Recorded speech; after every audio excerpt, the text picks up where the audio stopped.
फौजी अदालतों में सिविलियंस के ट्रायल के फैसले के खिलाफ इंट्रा कोर्ट अपील। समाअत के दौरान सानिया आर्मी पब्लिक स्कूल, 21वीं आईनी तरमीम और साबिक चेयरमैन सेनेट रजा रबानी का तस्करा।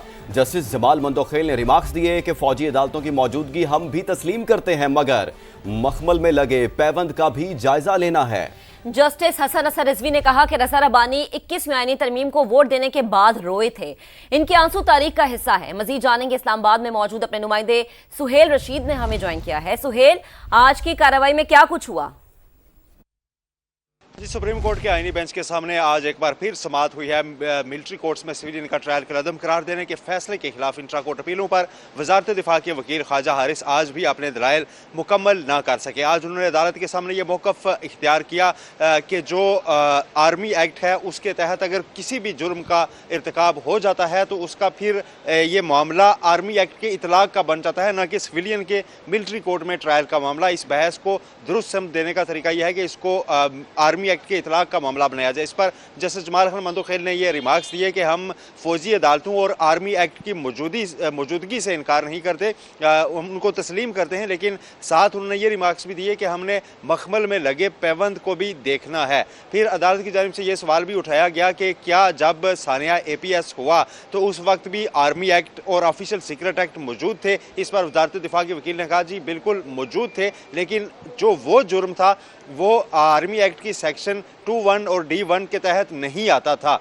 लिहाजा उस वक्त एक आईनी तरमीम करना पड़ी ताकि उनका ट्रायल चलाया जाए। लेकिन जो 9 मई के मुलजमान हैं, इनका केस जो हालिया फैसले में दफात कलअदम करार दी गई आर्मी एक्ट की उनके तहत ही आता है, लिहाजा इनका ट्रायल मिलिट्री कोर्ट्स में हो सकता है और उसके लिए किसी भी नई आईनी तरमीम की ज़रूरत नहीं है। जब आईनी तरमीम का जिक्र चला तो इस पर जस्टिस हसन असर रिजवी ने यह रिमार्क्स दिए कि उस तरमीम की नीयत को भी देखना होगा, क्योंकि उस वक्त साबिक चेयरमैन सेनेट हैं रजा रबानी, उन्होंने वोट देकर उस तरमीम को फिर वो रोए भी थे, उनके आंसू भी तारीख का हिस्सा है। इस पर जस्टिस जमाल मंदोखेल ने कहा कि अगर वो उस वक्त वोट ना देते तो ज़्यादा से ज़्यादा एक नशिस्त चली जाती, लेकिन वो एक बासूल आदमी है, इसलिए उनके आंसू जो है वो उस वक्त निकल आए थे। लेकिन ख्वाजा हारिस का कहना था कि उनके आंसू शायद इस वजह से नहीं थे। दलाइल आज भी उनके मुकम्मल नहीं हो सके। कल की समाअत में भी वजारत दिफा के वकील अपने दलाइल जारी रखेंगे। जी सुहेल, शुक्रिया आपका। सुप्रीम कोर्ट के आईनी बेंच के सामने आज एक बार फिर समाअत हुई है।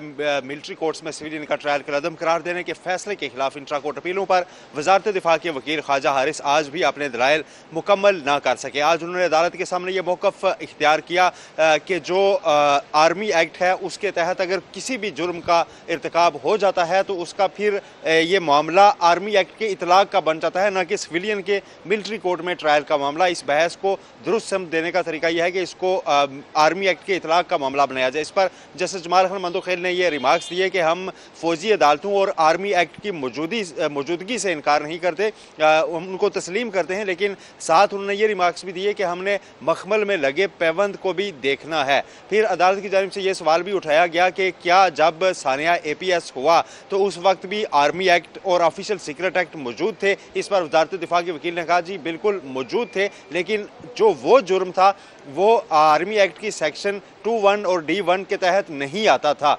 लिहाजा उस वक्त एक आईनी तरमीम करना पड़ी ताकि उनका ट्रायल चलाया जाए। लेकिन जो 9 मई के मुलजमान हैं, इनका केस जो हालिया फैसले में दफात कलअदम करार दी गई आर्मी एक्ट की उनके तहत ही आता है, लिहाजा इनका ट्रायल मिलिट्री कोर्ट्स में हो सकता है और उसके लिए किसी भी नई आईनी तरमीम की ज़रूरत नहीं है। जब आईनी तरमीम का जिक्र चला तो इस पर जस्टिस हसन असर रिजवी ने यह रिमार्क्स दिए कि उस तरमीम की नीयत को भी देखना होगा, क्योंकि उस वक्त साबिक चेयरमैन सेनेट हैं रजा रबानी, उन्होंने वोट देकर उस तरमीम को फिर वो रोए भी थे, उनके आंसू भी तारीख का हिस्सा है। इस पर जस्टिस जमाल मंदोखेल ने कहा कि अगर वो उस वक्त वोट ना देते तो ज़्यादा से ज़्यादा एक नशिस्त चली जाती, लेकिन वो एक बासूल आदमी है, इसलिए उनके आंसू जो है वो उस वक्त निकल आए थे। लेकिन ख्वाजा हारिस का कहना था कि उनके आंसू शायद इस वजह से नहीं थे। दलाइल आज भी उनके मुकम्मल नहीं हो सके। कल की समाअत में भी वजारत दिफा के वकील अपने दलाइल जारी रखेंगे। जी सुहेल, शुक्रिया आपका।